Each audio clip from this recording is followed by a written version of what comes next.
नमस्कार दोस्तों, स्वागत है आपका हमारे YouTube इंस्पायर्ड बुद्धि चैनल पर। तो दोस्तों, आप कहानी उस औरत की जिसे उसकी खूबसूरती ने बना दिया था पूरे नगर की वेश्या।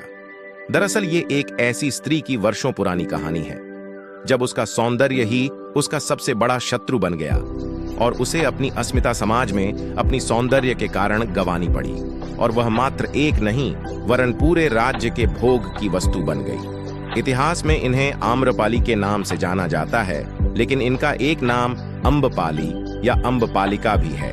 आम्रपाली बेहद खूबसूरत थी और कहते हैं कि जो भी उसे एक बार देख लेता वह उस पर मुग्ध हो जाता था। अगर इतिहास की माने तो अजातशत्रु नाम का राजा उसके प्रेमियों में से एक था, और उस समय के उपलब्ध साहित्य में अजातशत्रु के पिता मगध का राजा बिंबिसार को भी गुप्त रूप से उसका प्रेमी बताया गया है। बिंबिसार का उससे एक पुत्र होना भी बताया जाता है। खैर, जो भी हो, आम्रपाली ने सालों तक वैशाली के धनवान लोगों का मनोरंजन किया, लेकिन जब वह तथागत बुद्ध के संपर्क में आई तो सब कुछ छोड़कर बौद्ध भिक्षुणी बन गई। आम्रपाली को लेकर भारतीय भाषाओं में बहुत से काव्य, नाटक और उपन्यास लिखे गए हैं। तो दोस्तों, आपको बता दें कि उस युग में राजनर्तकी का पद बड़ा गौरवपूर्ण और सम्मानित माना जाता था। साधारण लोग तो उस तक पहुंच भी नहीं सकते थे। समाज के उच्च वर्ग के लोग भी उसकी कृपा के लिए लालायित रहते थे। यह कहानी है भारतीय इतिहास की सबसे खूबसूरत महिला के नाम से विख्यात आम्रपाली की, जिसे अपनी खूबसूरती की कीमत वेश्या बनकर चुकानी पड़ी। वह किसी की पत्नी तो नहीं बन सकी, लेकिन संपूर्ण नगर की नगर वधू जरूर बन गई। आम्रपाली ने अपने लिए ये जीवन स्वयं नहीं चुना था, बल्कि वैशाली में शांति बनाए रखने, गणराज्य की अखंडता बरकरार रखने के लिए उसे किसी एक की पत्नी बनाकर नगर को सौंप दिया गया। ऐसा माना जाता है कि आम्रपाली के जीवित माता पिता का तो पता नहीं, लेकिन जिन लोगों ने उसका पालन किया उन्हें वह एक आम के पड़े के नीचे मिली थी, जिसकी वजह से उसका नाम आम्रपाली रखा गया। वह बहुत खूबसूरत थी। जो भी उसे देखता था वह अपनी नजरें उस पर से हटा नहीं पाता था, लेकिन उसकी यही खूबसूरती, उसका यही आकर्षण उसके लिए श्राप बन गया। कहा जाता है कि आम्रपाली जैसे जैसे बड़ी होती गई वह और भी ज्यादा आकर्षक दिखने लगी, जिसकी वजह से वैशाली का हर पुरुष उसे अपनी दुल्हन बनाने के लिए बेताब रहने लगा। लोगों में आम्रपाली की दीवानगी इस हद तक थी कि वो उसको पाने के लिए किसी भी हद तक जा सकते थे। यही सबसे बड़ी समस्या थी। आम्रपाली के माता पिता ये सब जानते थे कि आम्रपाली को जिसको भी सौंपा गया तो बाकी के लोग उनके दुश्मन बन जाएंगे और वैशाली में खून की नदियां बह जाएंगी। इसीलिए वह किसी भी नतीजे पर नहीं पहुंच पा रहे थे। इसी समस्या का हल खोजने के लिए एक दिन वैशाली में सभा का आयोजन हुआ। इस सभा में मौजूद सभी पुरुष आम्रपाली से विवाह करना चाहते थे, जिसकी वजह से कोई निर्णय लिया जाना मुश्किल हो गया था। इस समस्या के समाधान के लिए अलग अलग विचार प्रस्तुत किए गए, लेकिन कोई इस समस्या को सुलझा नहीं पाया। लेकिन अंत में सभी नगर के लोगों की सहमति के साथ आम्रपाली को नगर वधू यानी वेश्या घोषित कर दिया गया।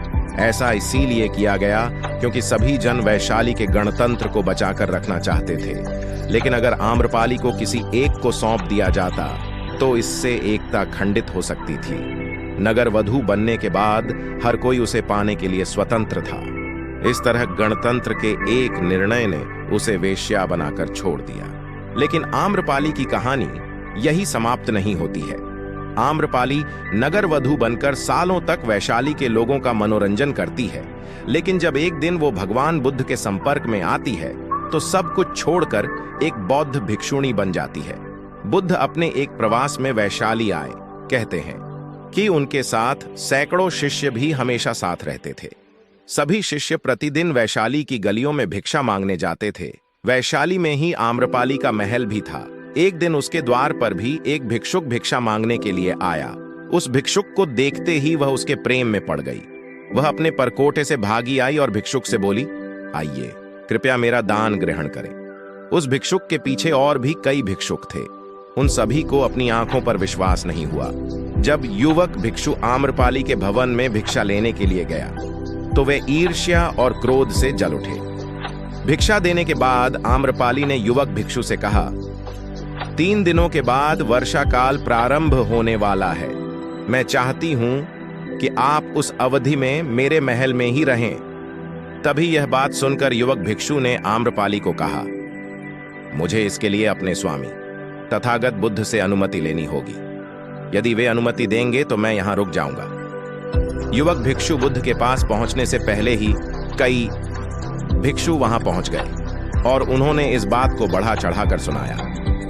वह स्त्री वैश्या है और एक भिक्षु वहां पूरे 4 महीनों तक कैसे रह सकता है। तभी बुद्ध ने उन भिक्षुओं से कहा, शांत रहो, उसे आने दो। अभी उसने रुकने का निश्चय नहीं किया है। वह वहां तभी रुकेगा जब मैं उसे अनुमति दूंगा। युवक भिक्षु आया और उसने बुद्ध को सारी बात बताई। बुद्ध ने उसकी आंखों में देखा और कहा, तुम वहां रह सकते हो। 3 दिनों के बाद युवक भिक्षु आम्रपाली के महल में रहने के लिए चला गया। अन्य भिक्षु नगर में चल रही बातें बुद्ध को सुनाने लगे। सारे नगर में एक ही चर्चा हो रही है कि एक युवक भिक्षु आम्रपाली के महल में 4 महीनों तक रहेगा। और फिर बुद्ध ने कहा, तुम सब अपनी दिनचर्या का पालन करो। मुझे अपने शिष्य पर विश्वास है। मैंने उसकी आंखों में देखा है कि उसके मन में अब कोई इच्छाएं नहीं है। मुझे उसके ध्यान और संयम पर विश्वास है। तुम सभी इतने व्यग्र और चिंतित क्यों हो रहे हो? यदि उसका धम्म अटल है तो आम्रपाली भी उससे प्रभावित हुए बिना नहीं रहेगी, और यदि उसका धम्म निर्बल है तो वह आम्रपाली के सामने समर्पण कर देगा। यह तो भिक्षु के लिए परीक्षण का समय है। बस 4 महीनों तक प्रतीक्षा कर लो। मुझे उस पर पूर्ण विश्वास है कि वह मेरे विश्वास पर खरा उतरेगा। तथा उनमें से कई भिक्षुओं को बुद्ध की बात पर विश्वास नहीं हुआ। भिक्षुओं सोचा और वे उस पर नाहक ही इतना भरोसा करते हैं। भिक्षु अभी युवक है और आम्रपाली बहुत सुंदर है। वे भिक्षु संघ की प्रतिष्ठा को खतरे में डाल रहे हैं। 4 महीनों के बाद युवक भिक्षु विहार लौट आया और उसके पीछे पीछे आम्रपाली भी बुद्ध के पास आई।